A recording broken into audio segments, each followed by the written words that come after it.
So there's another lawsuit out over the treatment of immigrant children being held in detention. Now, this is unrelated to the issue of family separation at the border, of which Trump signed a temporary executive order saying that, oh, no, we're not going to separate families. Instead, we're going to put them all into the prison. Well, wonderful. That's a great change.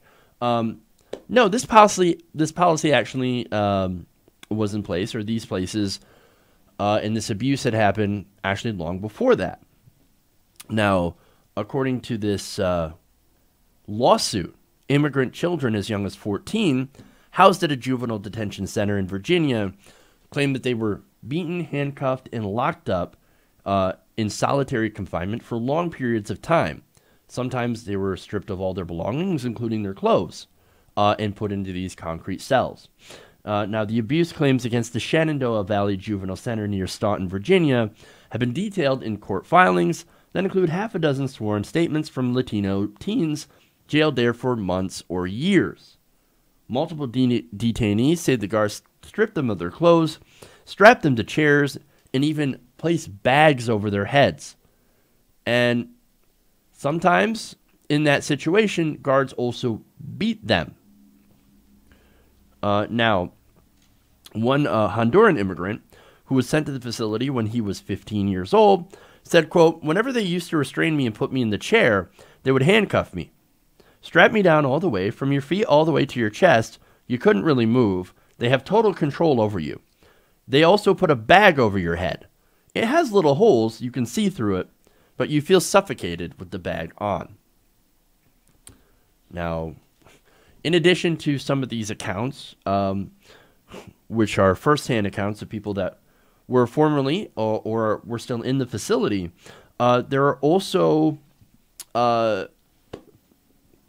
people that had worked there who had visited that for work, and this would include a former child development specialist who worked independently, told the Associated Press this week that she saw kids there with bruises, broken bones that they blamed on guards.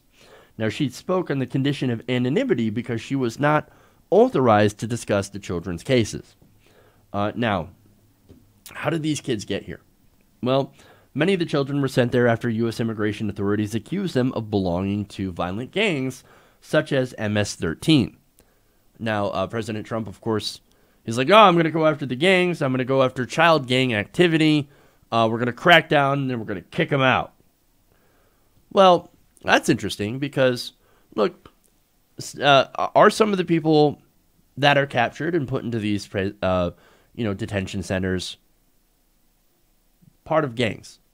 I think you could say sometimes yes, but wait, there's a reason some of them get put into gangs, and it's because they're forced into gangs.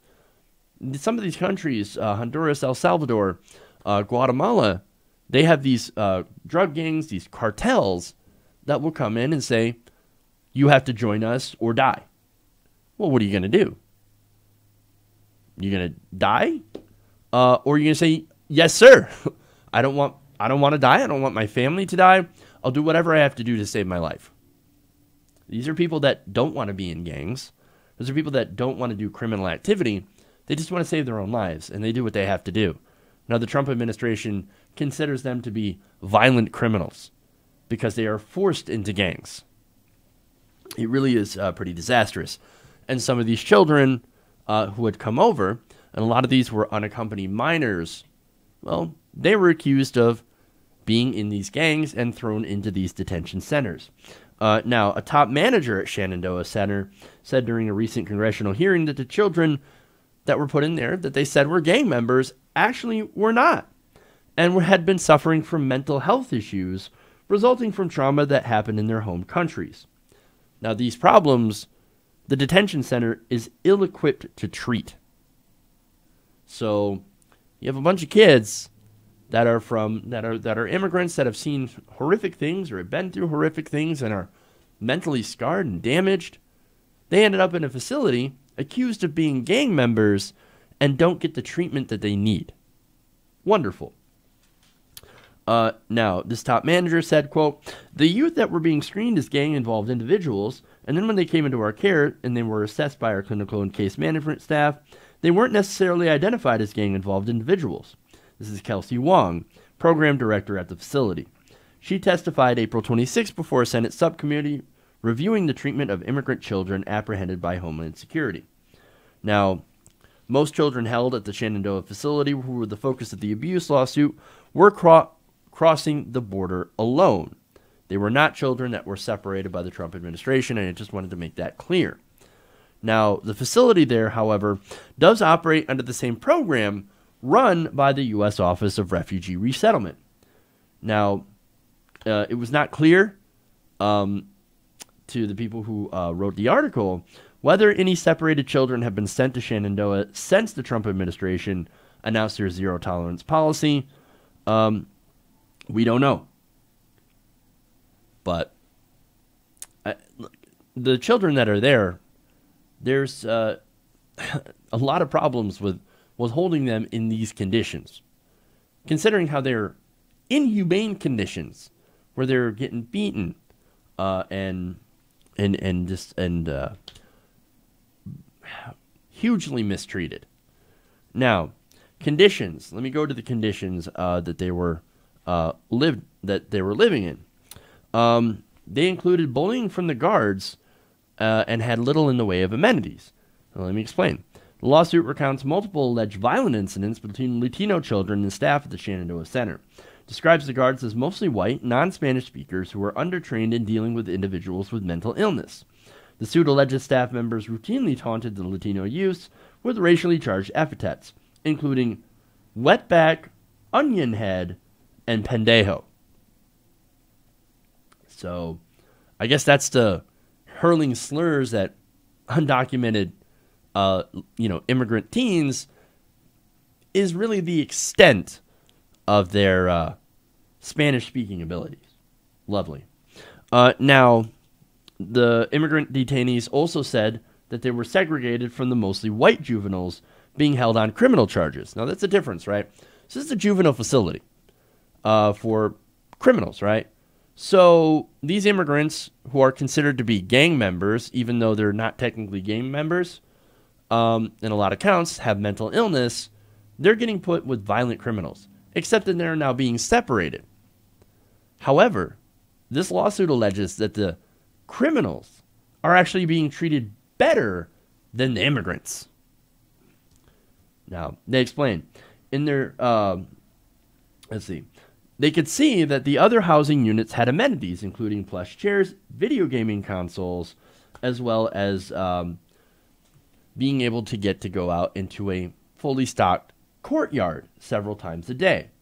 Now, some of the children, however, in the Latino side, were never allowed outdoors, and actually had most of their day was spent locked inside their cells with only a couple of hours set aside for classroom instruction, recreation, and meals. So this is cruel and unusual punishment. Now, the Latino children also reported being fed sparse and often cold meals that would leave them hungry, though meals of American fast food were occasionally provided. Records also showed Shenandoah receives nearly $82,000 a year from the Agricultural Department to feed immigration detainees.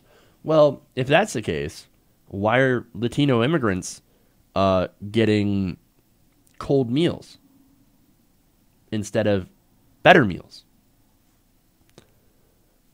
Look, it could be a case where, the warden or whatever, or the people in charge, were taking the food for themselves or taking the money from themselves or for themselves.